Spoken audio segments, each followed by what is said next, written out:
Bonjour et bienvenue sur ce tuto qui va mettre en évidence la notion de jeu. On voit ici un ajustement normalisé, ISO, AFNOR pour la France. C'est quand on note par exemple sur un diamètre 80 H8 F7. Voilà le dessin qui représente ce qui se passe. L'alésage est toujours noté avec une lettre majuscule en bleu ici. Donc on a un alésage et dedans on va faire venir rentrer un arbre. Là on représente l'arbre non pas dans la position moyenne mais complètement en bas de façon à dégager tout le jeu en haut. Voilà, ici on voit un petit peu pourquoi l'image, au lieu de mettre l'arbre bien au milieu et d'avoir le jeu équitablement réparti, on considérera toujours qu'on vient en buter en bas par exemple de façon à avoir tout le jeu qui est entre l'arbre ici en orange et l'alésage en bleu en haut. Donc diamètre 80, 80 c'est la cote nominale, ça veut dire que c'est une référence commune pour l'arbre et l'alésage. H8, on voit c'est l'alésage, lettre majuscule, et donc la qualité de la tolérance c'est 8. Il faut un tableau pour savoir ce que veut dire le 8. F, petite lettre minuscule, c'est un arbre. La tolérance 7, il faut regarder dans un tableau ce que ça veut dire. Et donc en fonction de l'alésage en bleu ou de l'arbre en orange, on va avoir plus ou moins de jeu. On voit que des fois, là par exemple le jeu il existe toujours, il est soit fort soit très fort, si jamais l'arbre orange devient tout petit ici. Ici on a un ajustement incertain, c'est-à-dire que dans certains cas l'alésage bleu peut être ici et l'arbre là, donc ce qui fait qu'on a un grand jeu entre les deux, mais dans certains cas on pourra avoir l'alésage qui est ici et l'arbre qui est là. Voilà. Et dans ces cas-là on aura un léger serrage. Et puis le cas peut encore s'accentuer. On voit ici que même en prenant l'arbre le plus petit, ici, et l'alésage le plus grand, là, on a déjà un serrage. Et évidemment, dans l'autre cas, si on est pour l'arbre ici et l'alésage là, le serrage sera encore plus important. Donc on a des jeux qui varient, qui peuvent devenir des légers serrages ou des serrages qui peuvent devenir des serrages plus forts. Par exemple, dans le cas du 88 H8 F7, le jeu minimum qu'il y a entre les deux sera de 0,030 mm, c'est-à-dire 30 microns, ou si on préfère 3 centièmes. Le jeu maxi, lui, sera de 0,106, donc on est dans ce cas-là, c'est-à-dire 106 microns, ou alors 10 centièmes, 0,6, ou alors 1 dixième, 0,06. C'est la première étape. Le cas ici incertain. Par exemple, le 80, toujours le même diamètre nominal, H7 K6. Le jeu maxi dans ces cas-là, et ça c'est ce que vous aurez à déterminer dans votre tableur. L'objectif du tableur c'est de trouver le jeu mini, le jeu maxi. Vous aurez un jeu maxi de 0,028, c'est-à-dire ici on a vu, si je suis là pour l'alésage et là pour l'arbre, il y a un grand espace entre les deux, ça sera donc 28 microns de jeu, ou alors 2 centièmes, 0,8, ou alors 0,028. Et dans le cas où je suis ici pour l'alésage et là pour l'arbre, ici ça se pénètre, il n'y a pas de jeu, donc un jeu négatif, c'est ce qu'on appelle un serrage. Et dans ces cas-là, le serrage pourrait être de 0,021 mm, c'est-à-dire soit 21 microns, soit 2 centièmes.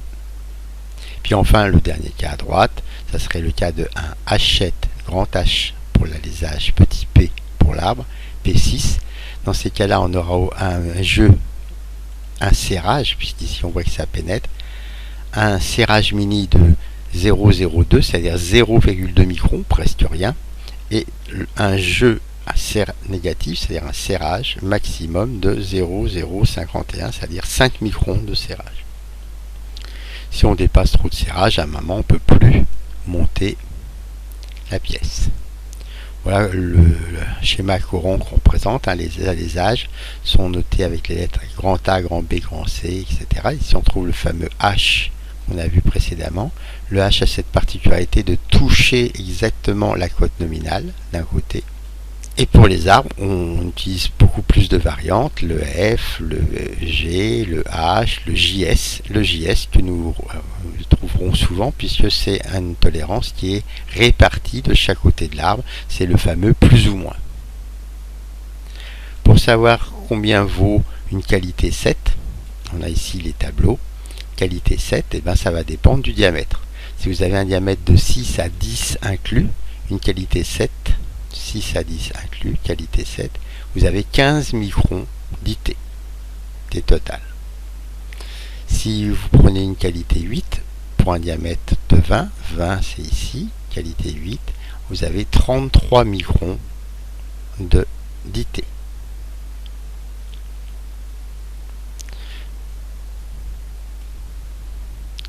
Voilà, donc vous avez des documents qui ressemblent souvent à ça, vous pouvez avoir des tableaux. Dans tous les cas, on vous donne, le but de l'exercice, c'est de vous donner un diamètre 60 H8F7, d'en déduire le jeu mini, le jeu maxi et d'autres valeurs intermédiaires. Ici, on voit, par exemple, sur Wikipédia, on voit bien l'arbre et l'alésage avec un jeu, ou alors avec un jeu négatif, c'est quand il rentre en force, il y a serrage. Dès que le serrage est trop fort, à un moment l'arbre ne pourra plus rentrer, même si on met des beaux cônes d'entrée. On peut arriver à un serrage tellement fort que la pièce est indémontable. Si le serrage est vraiment très très fort, qu'est-ce qu'on va faire? L'alésage, la pièce, on va la chauffer légèrement et l'arbre, on va le refroidir. Dans ces cas-là, ça pourra mieux rentrer et revenir à la même température, ça sera strictement indémontable.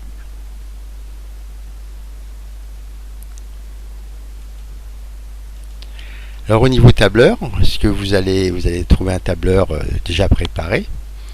Travail à faire sur la feuille ajustement, vous voyez ici en bas. Compléter les valeurs et compléter les formules classiques sur un tableur. Pour vous aider, les valeurs, vous avez les documents en annexe, des livres de référence qui sont disponibles dans votre bureau des méthodes ou sur internet en tapant évidemment ajustement mécanique. Et pour vous aider dans l'établissement de votre tableur, vous trouverez sur la feuille aide, on voit ici en bas aide, le tableau avec déjà quelques valeurs remplies, le 10, 90, 0,22. Donc ces valeurs-là qui sont notées ici, a priori sont les bonnes et vont vous permettre tout simplement de vérifier si votre tableur est juste. Mais votre tableur, vous avez à le faire ici sur l'onglet ajustement et il est entièrement vide. Vous avez bien sûr des petites aides, on vous rappelle ce que c'est que cette norme. DN diamètre nominal, ES écart supérieur, EI écart inférieur, IT intervalle de tolérance, à nouveau ES, EI, IT, mais cette fois-ci on était en micron et là on vous le demande en millimètres. DS, le diamètre supérieur, le plus grand, diamètre inférieur, le plus petit, et le diamètre moyen, qui n'est pas du tout le diamètre nominal. Tout à l'heure on a vu par exemple un exemple de 80 H7F7, H8F7, le diamètre moyen va changer puisque lui c'est le diamètre réel, c'est-à-dire celui-ci qui est que nous allons utiliser en commande numérique pour faire de l'usinage. Donc le diamètre moyen et le diamètre à rentrer dans CATIA pour obtenir la bonne valeur.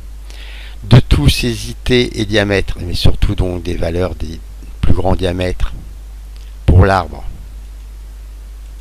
ou pour l'alésage H13 ou l'arbre JS11, donc vous avez les diamètres les plus grands et les plus petits, vous allez en déduire le jeu moyen par rapport au diamètre moyen. Ce jeu, vous allez l'exprimer en millimètres, en dixièmes de millimètre, en centièmes de millimètre et en microns. Ensuite, vous allez chercher le jeu maxi en utilisant toujours les 4 valeurs qui sont là. Vous allez chercher ce jeu maxi, vous l'exprimerez en millimètres puis en microns. Et enfin, vous allez chercher le jeu mini, toujours à partir des 4 valeurs qui sont là. Et vous allez le transformer en microns, sachant qu'un jeu qui apparaîtra comme négatif, c'est ce qu'on appelle un serrage. Et vous voyez ici dans l'aide qu'il y a certaines valeurs où on obtient un serrage. Voilà ce que vous avez à faire en termes de tableur. Dans chaque case, les cases jaunes, c'est de la saisie. Alors comment savoir le 10 H7 quel est son diamètre nominal? Ça c'est très simple, 10 H7, le diamètre nominal c'est 10. Voilà. Contrairement au diamètre moyen qu'on aura calculé. Par contre, l'écart supérieur en microns ou l'écart inférieur en microns, ça c'est de la zone de saisie qu'il faut trouver dans des docs ISO 286-2. Par exemple, voilà un document, le document 1020-doc, ajustement extrait ISO 286-2, extrait de la norme, c'est issu d'un site, vous pouvez y aller si vous voulez. Et on vous donne les écarts en microns. Donc comme on l'a vu tout à l'heure, c'est la même idée. Vous avez à chaque fois le diamètre. Si c'est un diamètre de 10, c'est de 6 à 10, puisque A inclus. Si c'est un diamètre de 20 et de 15, par exemple, ça serait de 10 à 18. Un diamètre de 20 va se retrouver plutôt dans la colonne de 10 à 30, etc. Donc on regarde bien d'abord la colonne concernée. Et ensuite on recherche la référence. Bon, puis ici tout à l'heure on avait parlé d'une référence type F7.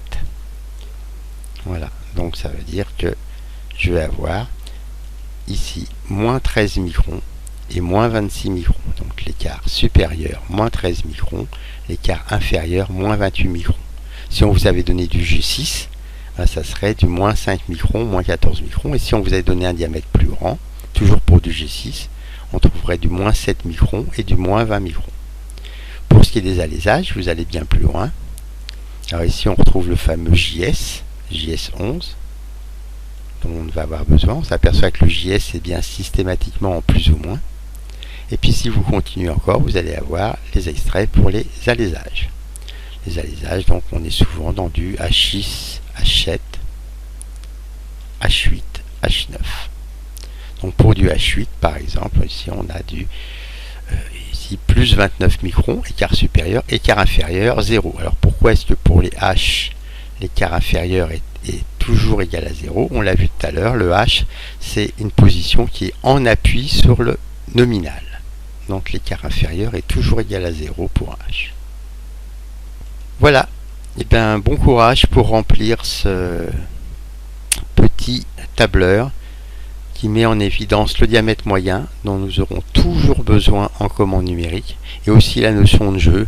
Cela c'est intéressant dès qu'on a des assemblages de se rendre compte si c'est un assemblage qui est plutôt flottant avec un petit peu de jeu, serré ou même un peu dur voire bloquant.